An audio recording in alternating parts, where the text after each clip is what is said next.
Hello my friends, this is Wake Angel 2001 coming at you with a review video series. Haha! Yes, for the first time in I don't know how long, I actually managed to find a complete wave of the new Jakks Pacific Sonic figures at my Target location. Isn't that wonderful? Like, my first day back from vacation at work, and during my lunch break, on a whim, I decided to hoof it over to 34th Street to visit Target there, and bam! The whole new wave is waiting there for me. They only had one each of Espio the Chameleon and Egg Robo, and they even had the complete new wave of all the 2.5-inch figures, including the classic Eggman and the Flying Battery playset. But I decided not to get those. Like, the Flying Battery playset is nice, but it's also very big, and I don't have room for the playsets, only the figures themselves.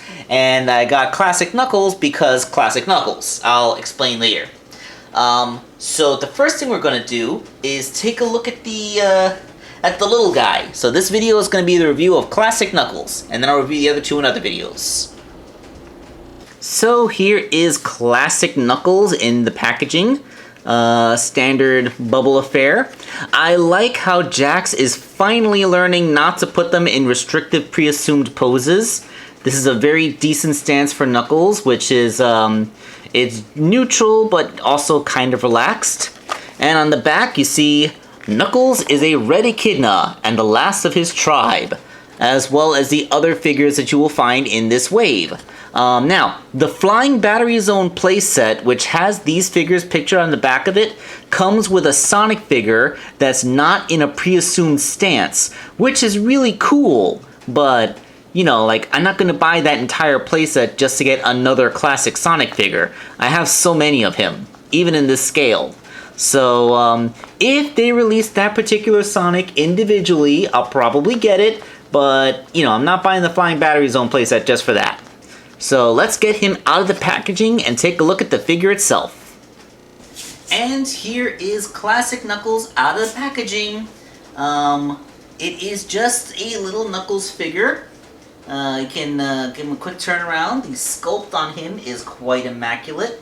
He has that good classic head, the big giant boxing glove hands, the shoes are well made. It looks just like Classic Knuckles. Articulation, he does have a head swivel, although his dreadlocks make it a little bit awkward. You basically have to ratchet his dreads past his own shoulders and tail, but it is posable, so that's a plus.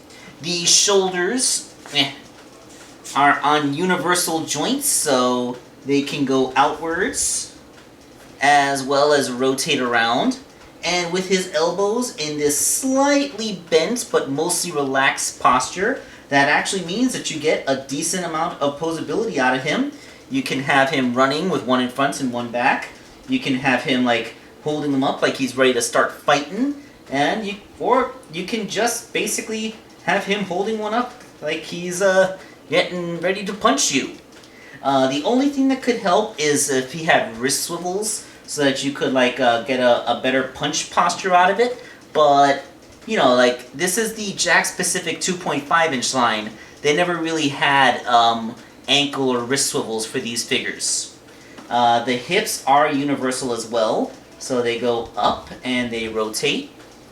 And unlike characters like Mighty the Armadillo or some of the others, like, his feet aren't at weird, crazy ankles compared to his hips. So you can actually bring his foot forward without it looking like he's doing the hokey pokey or something like that. I mean, it's not the...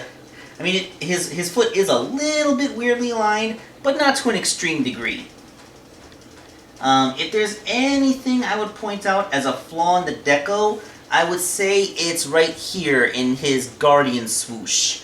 I don't know how well that's coming out on camera, but it looks like they applied a very thin layer of paint so the red kind of shows through it a little bit. But then right in the middle, there's a little blob of extra white paint, making it look like he has like a dot on a... like, it's a brighter white on a duller white, and it's noticeable, and it's a little bit annoying to look at. Okay, now to compare him to some other figures. Primarily, if if this is your first time collecting Sonic the Hedgehog figures, then this is most likely the Sonic that you'd be putting him up against. Well, not specifically the Chili Dog version, but it is the 2.5-inch classic Sonic. In this case, the scale works pretty good. Knuckles is just a tiny bit taller than Sonic, which, in pretty much all the depictions that is the case. I think canonically Classic Knuckles is a year older than Sonic, so it makes sense that he's just a little bit taller. And just in case you've been collecting for a little bit longer, here is the Tomy version of Classic Knuckles, which, as you can see, is a significantly smaller figure. Almost straight up a 2-inch scaled figure. Which, remember, this would kind of work if you're going by generation scaling, and a modern Sonic figure would be 3 inches tall. You know, this is before the retcon of both the classic characters and the modern characters are the same height. No, it doesn't matter how tall the modern characters look, they're just proportion different. So yeah, I just said it, I'm not going to repeat myself. But if you're like me and you've been collecting Sonic figures for quite some time, you might actually be able to flex and compare it to this, the Jazwares 3-inch scale classic Sonic figure. And would you look at that? They're pretty much perfect next to each other. So if you have your Jazwares collection and you were upset that they never got around to making a classic Knuckles for it, then there you go. This classic Knuckles perfectly scales with the Jazwares 2.5-inch classic Sonic figure. So, huzzah! At long last, you have this collection completed. Yeah, I don't know how many of my audience out there are old enough to have this particular collection. Actually, I feel like a fair amount of my audience would, because you guys have been watching me for such a long time, but I know there's kids out there that might have to really do some hunting to find this figure. But if you have one, then know you finally have a Knuckles to go with it. So if you have been resisting collecting the 2.5-inch Jakks Pacific collection, but you have that 3-inch Jazwares figure that you wanted to put a classic Knuckles next to, now you finally do. So if you haven't bought any of the figures from this series yet, then you can get this one to keep with your Jazwares series, because we all know that this is the one guy from the classic set that Jazwares did not make. So, yeah, that's my judgment. So that is my review of the Jakks Pacific 2.5-inch scaled classic Knuckles figure.